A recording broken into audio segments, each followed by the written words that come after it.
মুন্সিগঞ্জের গজারিয়ায় সড়ক দুর্ঘটনায় একই পরিবারের ৩ জন নিহত। গাজীপুরে ট্রাক পিকআপ সংঘর্ষে 2 নির্মাণ শ্রমিকের প্রাণহানি। গাজীপুরের সুদের কারবারে ব্ল্যাঙ্ক চেক আর পাওয়ার অফ অ্যাটর্নি নিয়ে অভিনব প্রতারণা। টাকা ফেরত পেলেই মামলাবাজি শুরু করে রফিক। উনি আমার নামে মামলা দিয়েছে ৩৬ লাখ টাকার, আমার স্বামীর নামে দিয়েছে 4 লাখ টাকার। চেকটা ফেরত দিয়ে দেন, ঠিক আছে? আজ দিন কাল দিন করতে করতে এই ব্যাপার দেয় না। শুধু ৩০,০০০ টাকা পাইবো বলে ২৬ লাখ টাকার মামলা দিচ্ছে আমার কাছে। তীব্র গরমে মফস্বলে বিদ্যুতের আসা যাওয়া, কৃষিকাজ ব্যাহত হওয়ার পাশাপাশি ভুগছেন ক্ষুদ্র ব্যবসায়ীরা। দায়ী করা হচ্ছে ভুল জ্বালানি নীতিকে।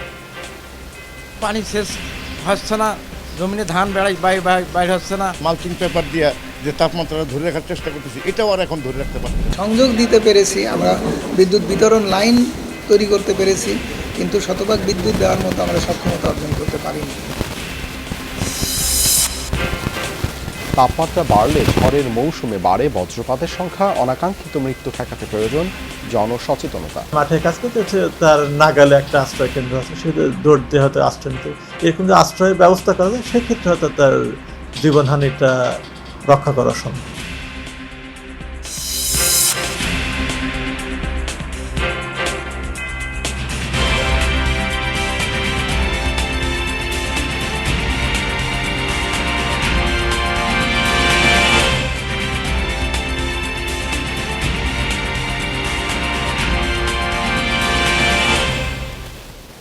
আমন্ত্রণ যমুনা নিউজে আপনাদের সঙ্গে আছে আমি দেবাশিস রঞ্জন সরকার। এতক্ষণ শিরোনাম দেখছিলেন, এবারে বিস্তারিত। মুন্সিগঞ্জে ও গাজীপুরে সড়ক দুর্ঘটনায় 5 জন নিহত হয়েছেন। ভোরে গাজীপুর শ্রীপুরে ট্রাক পিকআপ সংঘর্ষে 2 নির্মাণ শ্রমিক নিহত হয়েছেন। আহত হয় আরও 16 নির্মাণ শ্রমিক। পুলিশ জানায় পিকআপে মিক্সার মেশিন নিয়ে ঢালাইয়ের কাজে শ্রীপুর থেকে মাওনা যাচ্ছিলেন 18 নির্মাণ শ্রমিক। ভাংনাহাটি এলাকায় পৌঁছালে পেছন দিক থেকে পিকআপকে ধাক্কা দেয় একটি ডাম্প ট্রাক। এতে পিকআপটি উল্টে শ্রমিকদের চাপা দেয়। ঘটনাস্থলেই মারা যান 2 শ্রমিক। স্থানীয়রা আহতদের উদ্ধার করে হাসপাতালে ভর্তি করে। এই ঘটনায় ঘাতক ট্রাকটি জব্দ করা গেলেও পালিয়েছে চালক।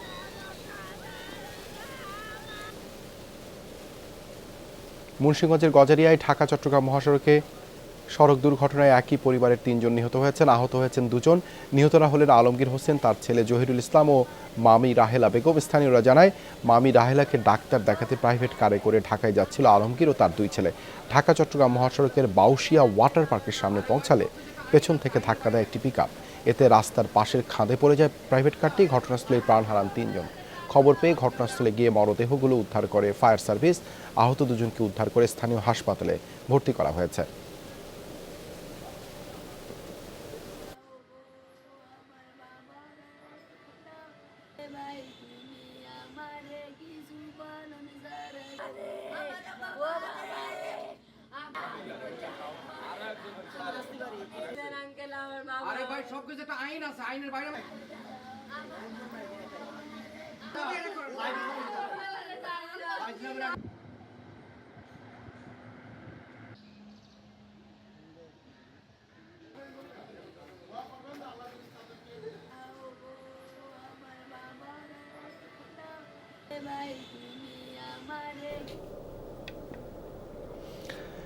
গাজীপুরের জয়দেবপুর স্টেশনে 2 ট্রেনের সংঘর্ষের পর 5টি ক্ষতিগ্রস্ত বগি টঙ্গী স্টেশনে নেওয়া হয়েছে। শুক্রবার সন্ধ্যা থেকে ক্ষতিগ্রস্ত বগিগুলো সরাতে উদ্ধার কার্যক্রম চালায় রেলওয়ে কর্তৃপক্ষ। 5টি বগি সরিয়ে নেওয়া হয় টঙ্গী রেলওয়ে জংশনে। ক্ষতিগ্রস্ত বাকি বগিগুলো সরাতে উদ্ধার কার্যক্রম চালাচ্ছে রেলওয়ে কর্তৃপক্ষ। এখনও এক লাইনেই ট্রেন চলাচল করছে। গতকাল সকালে স্টেশনে থেমে থাকা একটি তেলবাহী ট্রেনে ধাক্কা দেয় টাঙ্গাইল কমিউটার। এতে লাইনচ্যুত হয় 2টি ট্রেনের ইঞ্জিন সহ 10টি বগি। ভুল সিগন্যালের কারণে একই লাইনে ঢুকে পড়ে কমিউটার ট্রেনটি। আহত হয় লোকোমাস্টার সহ 5 জন। এ ঘটনায় সাময়িক বরখাস্ত করা হয়েছে স্টেশন মাস্টার সহ 3 জনকে। জেলা প্রশাসন, রেল বিভাগ ও রেলওয়ে মন্ত্রণালয়ের পক্ষ থেকে গঠন করা হয়েছে 3টি তদন্ত কমিটি।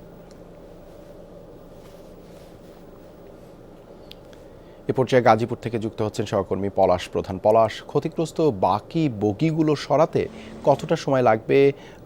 কটা নাগাদ 2 লাইনেই ট্রেন চলাচল শুরু করা যাবে?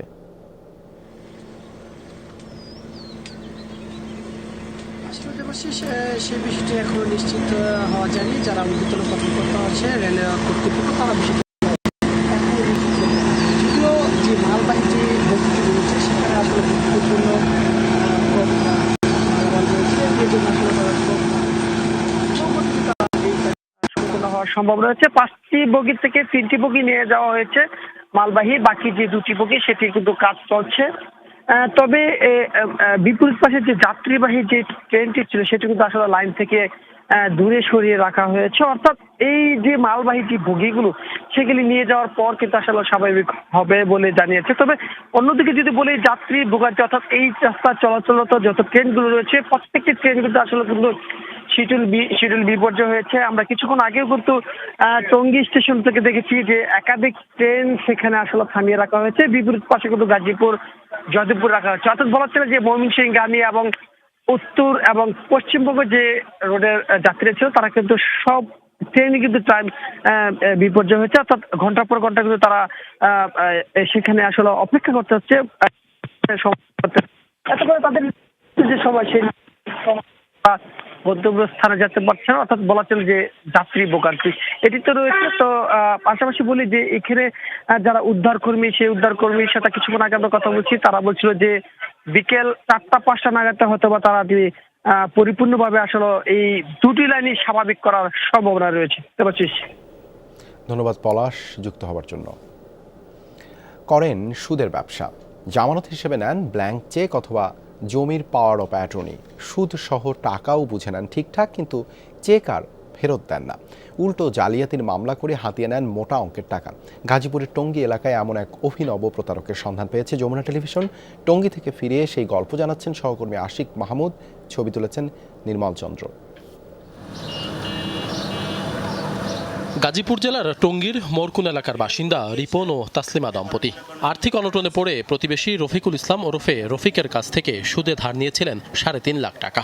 জামানত হিসেবে দিতে হয়েছিল 2টি ব্ল্যাঙ্ক চেক। তাদের দাবি সুদসহ রফিককে 7 লাখ টাকা ফেরত দিয়েছেন। তারপরও চেক ফেরত না দিয়ে উল্টো তাদের নামে 40 লাখ টাকা চেক জালিয়াতির মামলা করেছেন রফিক। 3,50,000 টাকা আনছি, সেই টাকা আমরা পরিশোধ করে দিছি। টোটাল আমরা তার 7 লক্ষ টাকা দিছি। এইভাবে দেওয়ার পরে আমরা কইলাম যে ভাই তাহলে আমাকে চেকটা ফেরত দিয়ে দেন।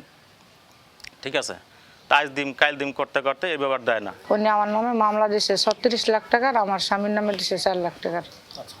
কিন্তু আমি ওনার টাকাটা পরিশোধ করছি। টাকাটা পরিশোধ করার কারণ তারপর আমার নামে কি কিসের জন্য সে আমার নামে মামলাটা দিল। উনি খুব অসহায় আমাকে করতেছে, খুব জ্বালা যন্ত্রণা করতেছে। ওনার কিচ্ছুই করা পারতাম না, উনি আমাকে এমন হুমকি দেয়। তাদের এমন বক্তব্য শুনে প্রথমে অবিশ্বাস্য মনে হয়েছে আমাদেরও, তাই সরেজমিনে অনুসন্ধান। আমাদের হাতে আসে রফিকের করা অসংখ্য মামলার কপি। কারো নামে 65, কারো নামে 50, আবার কারো নামে তিনি মামলা করছেন 36 লাখ টাকা চেক জালিয়াতির। আমি 1.5 লাখ টাকা নিচ্ছি, ব্ল্যাঙ্ক চেক ছাড়া টাকা দেয় না, ব্ল্যাঙ্ক চেক দিয়ে টাকা নিচ্ছি। এখন টাকাও দিচ্ছি, 5 লাখ টাকা সুদও দিচ্ছি, আসল টাকাও দিচ্ছি। শুধু 30,000 টাকা পাইবো বলে 26 লাখ টাকার মামলা দিচ্ছে আমার কাছে। 1.5 লাখ টাকায় আমি 3 মাস পরে 1,72,000 টাকা তাকে আমি নিজে সহ গিয়ে পরিশোধ করে আসি। তারপরে সে আমার নামে 50 লাখ টাকার মামলা দিচ্ছে। খালি আমার হরানি করতেছে না, এলাকায় এই যে 70-80 জনে হরানি হয়েছে। অবস্থা আঙ্গ খুব খারাপ হয়ে যেতেছে, তাই এটাতে আমরা সুস্থ বিচার চাই। মামলা করেই ক্ষান্ত দেন না রফিক। মানুষের জমি হাতিয়ে নেয়ার বহু অভিযোগ রয়েছে তার বিরুদ্ধে। টোটাল 9,33,000 টাকা আমি তারা দিয়েছিলাম আসলে। আরও তারপরে আমার কাছে 12 লাখ টাকা দাবি করতো, কারণ উনি যে লোক, উনি যে ব্রেনটা কাজ করতেছে, দলিল আমার জায়গা বলে দলিল করে আরেকজনকে দিয়ে দিছি। আর মাঝে মাঝে বলতেছে যে তুমি বাড়ি খালি করার জন্য অনেক লোকজন ধরে। তার টাকা আমি 1 বছরের মাথায় পরিশোধ, করোনার পরে আর কি টাকা পরিশোধও করি। ওই ব্ল্যাঙ্ক চেকের মধ্যে টাকা অঙ্কে বসে 22 লক্ষ টাকার একটা মামলা দেয়। ওই মামলা দিয়ে তারপরে সে হলো ওই কিছু এলাকার লোকাল আপনার কিছু শক্তিশালী কিছু মুস্তান নিয়ে আসছে আমার বাড়ি দখল করার জন্য। জানা গেছে রফিকের সুদ ব্যবসার ফাঁদে পড়ে জমি বাড়ি বিক্রি করে এলাকা ছেড়েছেন বহু মানুষ। স্ট্রোক করে কারো কারো মারা যাওয়ার খবরও মিলেছে। আমার বড় ভাই 1 লাখ টাকা হাওলাত নিয়েছিল। হাওলাত নেওয়ার পরে মনে করেন যে সে একটা চেক মারফতে হাওলাতটা নিয়েছিল। আমার বড় ভাইয়ের বাড়ি বিক্রি করছি 21 লাখ টাকা, বিক্রি কইরা এই টাকা শোধ করছি। পরে আমার ভাই আর এখানে গিয়ে বাড়ি করছে, বাড়ি করার কিছুদিন পরে স্টক করে 7-8 মাস পরেই আমার ভাই মারা যায়, শুধু টাকা করে আর বাড়ি করে। রফিকের এমন প্রতারণার বিষয়ে বর্তমান কাউন্সিলর মুখ না খুললেও গোমর ফাঁস করেছেন সাবেক কাউন্সিলর। রফিক সাহেবরা মানে এই সুদ ব্যবসায়ীরা এই এলাকার বহু মানুষকে এলাকা ছাড়া করছে, নির্যাতিত করছে, বাড়ি ছাড়া করছে, এবং এখনো তারা কয়েকটা বাড়ির দলিল লেখা তার স্ত্রীর নামে এমনকি তার নিজের নামে এইরকম কাগজপত্র করে বাড়িঘর লেখা নিচ্ছে। এলাকাবাসী বলছে রফিক একটি সিগারেট কোম্পানির শ্রমিক ছিল, এখন কোটি কোটি টাকার মালিক। আমার ঠিক পেছনের এই 4তলা ভবনটি রফিকের, আর তার পাশেই আরও একটি 10তলা ভবনের কাজ শুরু করেছেন তিনি। স্থানীয়রা বলছে শুধুমাত্র সুদ ব্যবসা আর মানুষকে মিথ্যা মামলায় ফাঁসিয়ে এসব কোটি কোটি টাকার সম্পদের মালিক হয়েছেন তিনি। সে আগে চাকরি করত, এখন সে সুদের ব্যবসা করে এলাকার মানুষে একবারে নিঃশান্ত করে ছাড়তেছে। সে মিনিমাম না হলো 60-70 কোটি টাকার মালিক এই সুদ ব্যবসা করে। এসব বিষয়ে কথা বলতে বারবার রফিকের মুখোমুখি হওয়ার চেষ্টা করেছি আমরা, তার বাড়িতেও গিয়েছি কয়েকবার। মোবাইলে আশ্বাস দিলেও শেষ পর্যন্ত আর দেখা করেননি। আমি দেখা করব, অবশ্যই দেখা করব। হ্যাঁ, ওকে, অবশ্যই দেখা করব। জি ঠিক আছে, আসসালামু আলাইকুম। সন্ধ্যা পর্যন্ত আছি আমি, আপনি আসেন। রফিকের এই অভিনব প্রতারণার বিষয়ে দৃষ্টি আকর্ষণ করা হয়েছে গাজীপুর জেলা প্রশাসকের। শিগগিরই ব্যবস্থা নেওয়ার আশ্বাস দিয়েছেন তিনি। যে কাজটা করছেন উনি সুদের ব্যবসা, এটা কোনো আইনগত কোনো ভিত্তি নাই। তো ভুক্তভোগী অভিযোগ আমরা তো জানলাম, আমরা ভুক্তভোগীর সাথে কথা বলে সে যে অপকর্মগুলো বা প্রতারণার আশ্রয় নিয়েছে তার বিরুদ্ধে আমাদের প্রচলিত আইনি তার বিরুদ্ধে ব্যবস্থা গ্রহণ করার সুযোগ আছে। তা আমরা অবশ্যই এটা করব। প্রতারণা থেকে বাঁচতে ভুক্তভোগীদের অনেকেই রফিকের বিরুদ্ধে পাল্টা মামলা করেছেন। এই এলাকায় রফিক ছাড়াও আরও বেশ কয়েকজন সুদ ব্যবসায়ী সম্পর্কে তথ্য পেয়েছি আমরা, যারা দীর্ঘদিন ধরে এলাকার সহজ সরল মানুষদের তাদের সুদ ব্যবসা আর মিথ্যা চেক জালিয়াতির মামলায় ফাঁসিয়ে নিঃস্ব করে চলেছে। তাই সকলের দাবি এই চক্রের বিরুদ্ধে এখনই কার্যকর ব্যবস্থা গ্রহণ করুক সরকার। আশিক মাহমুদ, যমুনা নিউজ, টঙ্গী, গাজীপুর। তীব্র গরমে বিদ্যুৎ সংকটে মফস্বলের মানুষ, জীবনযাত্রায় এর প্রভাব পড়েছে চরমভাবে। কৃষি উৎপাদনের পাশাপাশি ধুঁকছে ক্ষুদ্র ব্যবসায়ীরা। ক্ষমতাসীন দলের জনপ্রতিনিধিরা বলছেন বিদ্যুতের ব্যবহার বৃদ্ধির কারণেই কিছুটা সংকট। জ্বালানি বিশেষজ্ঞদের মতে শহর ও মফস্বলে বিদ্যুৎ বিতরণে চরম বৈষম্য, এজন্য তারা ভুল জ্বালানি নীতিকেই দায়ী করছেন। নীলফামারী ও ঠাকুরগাঁও ঘুরে এসে রিপোর্ট করছেন আলমগীর স্বপন। ঠাকুরগাঁয়ের গড়েয়ার লস্করা গ্রামের কৃষক নুরুল ইসলাম তীব্র গরমে আইলে বসে তদারকি করছেন সবজি চাষের জমি প্রস্তুতির কাজ। তবে পানির অভাবে নিজের 10 একর জমিতে চাষাবাদ নিয়ে চিন্তিত তিনি। সেচের প্রচণ্ড ব্যাহত হচ্ছে, সেচ দিতে পারতেছি না। একদিক দিয়ে পানি দিলে আরেকদিক দিয়ে শুকায় যায়। বিদ্যুতের সমস্যার জন্য এই অবস্থা। ঘন ঘন লোডশেডিংয়ের কারণে সময় মতো জমিতে সেচ দিতে পারছেন না, তার মতো অবস্থা এখানকার অনেক কৃষকের। ওই কারেন্টের সমস্যা হচ্ছে, মনে করেন সেচ দিতে। আর মনে করেন যে অনেকে যে গাভী পালন করে, ওই রোদ্রের তাপে ফ্যান ঘুরতেছে না। আমাদের ফসল আমরা ধরে রাখতে পারছি, যে মালচিং পেপার দিয়ে যে তাপমাত্রা ধরে রাখার চেষ্টা করতেছি, এটাও আর এখন ধরে রাখতে পারতেছি না। একই অবস্থা নীলফামারীর ডিমলার, টুনিরহাট ও বাবুরহাটের কৃষকদেরও। পানি সেচ হচ্ছে না, জমিনে ধান বাইর হচ্ছে না, শীত ছোট হয়েছে। জমিনের রস নাই, ভালো হয়নি চোখের পানি তো দিয়েই, কারেন্টের সমস্যা। কৃষি তো ভুট্টা মারা যাচ্ছে, ভুট্টার ক্ষেত নষ্ট হচ্ছে। শুধু কৃষি নয়, বিদ্যুৎ সংকটের কারণে ধুঁকছে মফস্বলের ক্ষুদ্র ব্যবসায়ীরা। বলছেন যে মাত্রায় বিদ্যুৎ পাচ্ছেন তাতে ব্যবসা টিকিয়ে রাখা দায় এখন। কারেন্ট ছাড়া তো ব্যবসায়ীদের পদ নাই, কোথায় যাবে? কারেন্ট জেনারেটর দিয়ে কয় ঘন্টা চলবে? দোকান করি না গেছে, কষ্ট করিয়া বাবা, আমরা গরিব মানুষ কি করব? ব্যবসার পরিস্থিতি খুবই খারাপ, এই পর্যন্ত সকাল থেকে একটা সিটও বাঁধা হয়নি। লোডশেডিংয়ের প্রভাব পড়েছে মফস্বলের জীবনযাত্রায়। তাদের অভিযোগ দিনের বেশিরভাগ সময়ই বিদ্যুৎ পান না। কারেন্ট থাকে না, কারেন্টের ডিস্টার্ব, তো পল্লীও ডিস্টার্ব, পৃথিবীও ডিস্টার্ব। 2-3 ঘন্টা পরে একটু আসে আর আবার আধা ঘন্টা পরে চলে যায়। মনে করেন যদি কারেন্ট যাচ্ছে তাই 1 ঘন্টাও নেই, 2 ঘন্টাও নেই। যদিও নীলফামারী 1 আসনের এমপি দাবি করছেন সংকট কম, বরং গ্রামে এসি ও বিদ্যুতের ব্যবহার বেড়েছে। ইলেকট্রিসিটি অবস্থা এখানে ভালো আছে, তবে মাঝে মধ্যে এখন প্রচণ্ড গরমটার জন্য সবাই এসি চালাচ্ছে, বিদ্যুৎ ব্যয় বেশি হচ্ছে। সাশ্রয়ের দিকে না গিয়ে আমরা ব্যবহার ঠিকমতো করতে পারছি না বলে আজকে বিদ্যুতের এই ঘাটতিতে। গরমে দেশে বিদ্যুতের সর্বোচ্চ চাহিদা 17,500 মেগাওয়াট। 30 এপ্রিল 16,477 মেগাওয়াট উৎপাদনের রেকর্ড জানিয়েছে বিদ্যুৎ বিভাগ। এরপরও মফস্বলের কোথাও কোথাও 8 থেকে 10 ঘন্টার লোডশেডিং কেন হচ্ছে? বিভিন্ন সময়ে যে বিদ্যুৎ উৎপাদন করার জন্য চাহিদা মাফিক যে জ্বালানি দেওয়া হয়, সেই জ্বালানি সরবরাহের কোনো নিশ্চয়তা এই সমস্ত কর্তৃপক্ষের নেই। সংযোগ দিতে পেরেছি, আমরা বিদ্যুৎ বিতরণ লাইন তৈরি করতে পেরেছি, কিন্তু শতভাগ বিদ্যুৎ দেওয়ার মতো আমরা সক্ষমতা অর্জন করতে পারিনি। এবং যত দিন যাচ্ছে সেই সক্ষমতা অর্জনের বিষয়টি আসলে অনিশ্চিত হয়ে যাচ্ছে। অধ্যাপক শামসুল বলছেন, বিদ্যুৎ খাতের ভুল নীতি থেকে বের না হলে কৃষি উৎপাদন সামনে আরও সংকটে পড়বে। ঘন ঘন লোডশেডিংয়ের কারণে সময় মতো সেচ দিতে না পেরে ভুগছেন কৃষকরা। সংকটে আছেন মফস্বলের ক্ষুদ্র ব্যবসায়ী ও সাধারণ মানুষ। তারা বলছেন জ্বালানি সংকট আছে, তাই 24 ঘন্টা না হলেও সহনীয় মাত্রায় বিদ্যুৎ চান তারা। আলমগীর স্বপন, যমুনা নিউজ, ঠাকুরগাঁ। এত বড় দুর্যোগেও ওই বাড়িগুলি দাঁড়িয়ে আছে কোন শক্তিতে? সেজন্য প্রয়োজন উচ্চ শক্তির নির্মাণ সামগ্রীর ব্যবহার, যেমন জিপিএইচ কোয়ান্টাম B600DR, বাংলাদেশের উচ্চ শক্তি সম্পন্ন একমাত্র রড। রেলের ভাড়া বাড়ছে আজ থেকে। রুট ভেদে 7 থেকে 9% ভাড়া বাড়ছে কন্টেইনার পরিবহন ভাড়াও। বর্ধিত ভাড়ার টিকিট এরই মধ্যে বিক্রি শুরু হয়েছে প্রতিটি স্টেশনে। কমলাপুর স্টেশনে আছেন সহকর্মী রিয়াজ রাহান, যাচ্ছি তার কাছে। রিয়াজ, রেলের ভাড়া বৃদ্ধি নিয়ে যাত্রীরা কি বলছেন?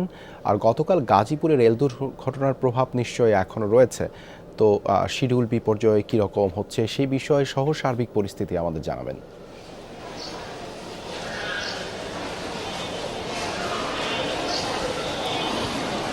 দেবাশিস, রেলের ভাড়া বাড়ছে, এটি গত কয়েকদিনের পুরনো খবর এবং সেটি কয়েকদিন ধরেই চলে আসছে এবং গতকালকেও আমাদের টেলিভিশনেই সহ অন্যান্য গণমাধ্যমে সেটি সংবাদ প্রচারিত হয়েছে। মানুষ আসলে এটা নিয়ে আছে খুব একটা তেমন ধরনের কোনো কথাবার্তা নেই, কারণ তারা গত কয়েকদিন আগে জেনেছেন যে তারা বাড়তি ভাড়ায় আজকে থেকে যাতায়াত করতে হবে। কিন্তু সবচেয়ে দুর্ভাগ্যের খবর হচ্ছে আজকে মূলত যে বিষয়টি বড় খবর সেটি হচ্ছে প্রায় 3 থেকে 3.5 বা 4 ঘন্টা পর্যন্ত বিলম্ব হচ্ছে এবং যাত্রীরা নিতান্ত জানতেন না যে তারা আসলে আজকে এই বিপর্যয়ের মুখে পড়বে, যেহেতু গতকালকে যেই দুর্ঘটনা ঘটেছে গাজীপুরের জয়দেবপুরে, সেখানে কালকেও প্রায় 4 থেকে 5 ঘন্টা পর্যন্ত ডিলে ছিল এবং সেই শিডিউল বিপর্যয়ের পর ধারণা করা হচ্ছিল রাতের মধ্যে হয়তো সেই বিপর্যয়টি কাটিয়ে উঠতে পারবে, কিন্তু এখন পর্যন্ত সকাল 6:45 অর্থাৎ 6:45 যে নীলসাগর স্পিড চিলাহাটির উদ্দেশ্যে যাওয়ার কথা ছিল সেটি ছেড়ে গেছে 10:10। তার মানে বোঝা যাচ্ছে প্রায় 3.25 থেকে 3.5 ঘন্টা পর্যন্ত শিডিউল বিপর্যয় হয়েছে বা বিলম্ব হয়েছে এবং পাশাপাশি 8:30টায় যেই ট্রেনটি ছেড়ে যাওয়ার কথা ছিল বুড়িমারি এক্সপ্রেস, সেটি এখন পর্যন্ত প্ল্যাটফর্মে পায়নি, অর্থাৎ প্ল্যাটফর্মে এসে পৌঁছায়নি। সুতরাং কখন যাবে, যদিও 10-20 মিনিটে শিডিউল দেওয়া হচ্ছে। এছাড়া 11 সিন্দুর সহ অন্যান্য যে আন্তনগর যে ট্রেনগুলো রয়েছে সেই ট্রেনগুলো অধিকাংশই এখন পর্যন্ত প্ল্যাটফর্ম পায়নি, অর্থাৎ যদি প্ল্যাটফর্ম বুঝে না পায় তাহলে তারা আসলে কখন ছাড়বেন এবং কখন এসে পৌঁছাবে সেটি এখন পর্যন্ত বলা যাচ্ছে না। যদিও স্টেশনে আমাদের সাথে কথা বলা যায় বা গণমাধ্যমের সাথে কথা বলা যায়, এখন পর্যন্ত কোনো দায়িত্বশীল কর্মকর্তাকে আমরা খুঁজে পাইনি বা দেখতে পাইনি। ধন্যবাদ রিয়াজ যুক্ত হবার জন্য। বজ্রপাতে মৃত্যুর খবর বাড়ছে, কিন্তু এ থেকে রক্ষার উপায় কি? সাধারণ মানুষের কাছে দুর্যোগ থেকে বাঁচার উপায় পৌঁছে দেয়াই সবচেয়ে উপযোগী, এমনটাই মত আবহাওয়া সংশ্লিষ্টদের। তারা বলছেন বজ্রপাতের সময় আতঙ্কিত হওয়ার সুযোগ নেই, বরং সতর্কভাবে নিজেকে নিরাপদ রাখতে হবে। ঘরের ভেতর থাকলেও মানতে হবে কিছু কৌশল, আর বাইরে থাকা অবস্থায় খুঁজে নিতে হবে নিরাপদ কংক্রিটের আশ্রয়। প্রচণ্ড তাপপ্রবাহের মধ্যে যখন হঠাৎ বৃষ্টি হলো, তখন সেই বৃষ্টির সঙ্গে দেশের কোথাও কোথাও ছিল তীব্র বজ্রপাতও। বৃহস্পতিবার দেশের নানা প্রান্তে বজ্রপাতে মারা যায় 11 জন। সাধারণত বাংলাদেশে এপ্রিল থেকে জুন পর্যন্ত বজ্রপাত হয়, আর গেল কয়েক বছর ধরে সেই বজ্রপাতে ঘটছে ব্যাপক প্রাণহানি। আবহাওয়া বিজ্ঞানীরা অবশ্য বলছেন বজ্রপাতের সংখ্যা বাড়েনি, বরং বেড়েছে হতাহতের খবর জানার পরিমাণ। বজ্রপাতের পরিমাণ বা সংখ্যা বেড়ে গেছে, এক্ষেত্রে আমার একটু ডাউট আছে। আমি এক্ষেত্রে বলবো যে আমাদের হয়তো রিপোর্টটা আগের চেয়ে বেশি হয়, কারণ আমাদের সেটিংসটা ছিল আমাদের এই এনভায়রনমেন্টে, আমাদের এই ড্রাই লাইনের যে উপস্থিতি এটা আমরা বেশ আগেই কিন্তু ডিটেক্ট করা হয়। কিন্তু কেন হয় বজ্রপাত বা বজ্রঝড়? তাপমাত্রার সঙ্গে জড়িয়ে আছে বজ্রপাতের সম্পর্ক। তাপমাত্রা যত বাড়বে তখন জলীয় বাষ্প বাড়বে মেঘে মেঘে ঘর্ষণে সৃষ্ট বজ্রপাত, আর তাই চলতি মৌসুমে শক্তিশালী বজ্রপাতের শঙ্কাও রয়েছে। উত্তপ্ত পৃথিবীতে কিন্তু সব রকমের এক্সট্রিম ইভেন্টের পরিমাণও বেড়ে যাবে, কারণ যত উত্তপ্ত বাতাস তত বেশি আমরা বলি অস্থিতিশীল বায়ুমণ্ডলে আপনার হ্যাজার্ডগুলো, আপদগুলো বেশি তৈরি হয়। সেক্ষেত্রে আমার যত বেশি কনভেকশন হবে, তত বেশি ক্লাউড হবে, তত বেশি বৃষ্টি হবে, বজ্রপাত হবে। এটা একটা প্রভাবক, একটা নিয়ামক। এই সময় তো কি হয়, আপনার তাপমাত্রাটা বেশি থাকে, ভূপৃষ্ঠটা উত্তপ্ত হয় এবং যে মেঘটা তৈরি ভূপৃষ্ঠ উত্তপ্ত হয়ে কি হয়, এটা আপলিফ্ট হয়। আপলিফ্ট হওয়ার ফলে যে মেঘটা তৈরি, এটা বজ্রমেঘ তৈরি হয়। ফায়ার সার্ভিস অ্যান্ড সিভিল ডিফেন্সের পক্ষ থেকে বজ্রপাত থেকে রক্ষার নানা কৌশল তুলে ধরা হয়েছে। বজ্রপাতে অধিকাংশ মৃত্যু ঘটে হাওড় অঞ্চলে, আর মারা যায় গবাদি পশুও। তাই বজ্রপাতে ক্ষয়ক্ষতি রোধে অঞ্চলভিত্তিক পরিকল্পনায় জোর দিচ্ছেন আবহাওয়া বিজ্ঞানীরা। তারা বলছেন বিপদ আসবেই, কিন্তু প্রাণহানি কমাতে সতর্ক থাকার বিকল্প নেই। ঝড় বৃষ্টির দিনে আকস্মিক দুর্যোগ বজ্রপাত কখন নেমে আসবে সেটি আগে থেকেই বোঝা মুশকিল, কিন্তু তখন আপনি ঠিক যেখানে যে অবস্থায় থাকবেন তার উপর নির্ভর করে নিতে হবে প্রতিরোধমূলক ব্যবস্থা। যেমন কোনো খোলা স্থানে বা খোলা মাঠে থাকলে পায়ের আঙুলের উপর ভর করে গুটিসুটি হয়ে বসে পড়তে হবে। আবার অনেকেই ভাবেন এমন গাছপালা বোধ হয় বজ্রপাত থেকে রক্ষা করতে সক্ষম, কিন্তু আসলে তা নয়, বরং আরও বেশি বিপজ্জনক। কেননা গাছের চেয়ে মানব শরীর অনেক বেশি বিদ্যুৎ পরিবাহী, আর তাই গাছ এবং বৈদ্যুতিক খুঁটি টাওয়ার থেকেও থাকতে হবে নিরাপদ দূরত্বে। বজ্রঝড় শুরুর প্রথমে বিদ্যুৎ চমকানি বা বজ্রপাত হয় না। শুরুতে একটু কালো মেঘ তৈরি হয়, সামান্য বৃষ্টি আর হালকা বিদ্যুৎ চমকায়। তখনই আগাম সতর্কতার সঙ্গে সরে যেতে হবে নিরাপদে। সে হয়তো খেতে বা মাঠে কাজ করতেছে, তার নাগালে একটা আশ্রয় কেন্দ্র আছে, সে দৌড় দিয়ে হয়তো আশ্রয় নিতে, এরকম যে আশ্রয়ের ব্যবস্থা করা যায় সেক্ষেত্রে হয়তো তার জীবনহানিটা রক্ষা করা সম্ভব। সাধারণত আফটারনুন থেকে শুরু করে রাতের দিকে আমাদের কিন্তু বজ্রঝড় বেশি হয়। যারা কৃষি কাজ করেন, মাঠে থাকেন, খোলা মাঠে, তারাই কিন্তু এ ধরনের থান্ডারস্টর্মে বেশি বজ্রাহত বেশি হন। তারা যেটা করতে পারেন যে আর্লি ইন দ্য মর্নিং তারা কাজ করতে পারেন। বজ্রপাত রোধে বিল্ডিং কোড মেনে প্রতি ভবনে বজ্র নিরোধক দণ্ড স্থাপন নিশ্চিতে জোর দিচ্ছে ফায়ার সার্ভিস। সেই সঙ্গে তাল গাছের মতো দীর্ঘ গাছ রোপণে উৎসাহিত করা হচ্ছে, কিন্তু সেই গাছ সড়কের পাশে নয়, বরং খোলা মাঠে লাগালেই বেশি কার্যকর বলে মনে করেন আবহাওয়া বিজ্ঞানীরা। সাইফুদ্দিন রবিন, যমুনা নিউজ, ঢাকা। ব্রাজিলের বৃষ্টি ও বন্যা পরিস্থিতির আরও অবনতি হয়েছে। প্রাকৃতিক দুর্যোগে এখন পর্যন্ত রিও গ্রান্দে রাজ্যে 39 জনের মৃত্যুর খবর মিলেছে। নিখোঁজ রয়েছেন 68 জন। প্রাণহানির সংখ্যা আরও বাড়তে পারে, রয়েছে সেই আশঙ্কা। দেশটির দুর্যোগ ব্যবস্থাপনা দপ্তর জানায় প্রায় 500 এলাকা ক্ষতিগ্রস্ত। এসব এলাকার 24,000-এর বেশি মানুষ বাস্তুচ্যুত। একটি জলবিদ্যুৎ কেন্দ্রের একাংশ ধসে পড়েছে। স্থানীয়দের নিরাপদে সরে যেতে নির্দেশ দিয়েছে প্রশাসন। এরই মধ্যে পুরো রাজ্যে জারি করা হয়েছে সতর্কতা। অঞ্চলটি উরুগুয়ে সীমান্তের কাছে যাওয়ায় প্লাবিত বিস্তীর্ণ এলাকা। দর্শক, এই ছিল যমুনা নিউজ।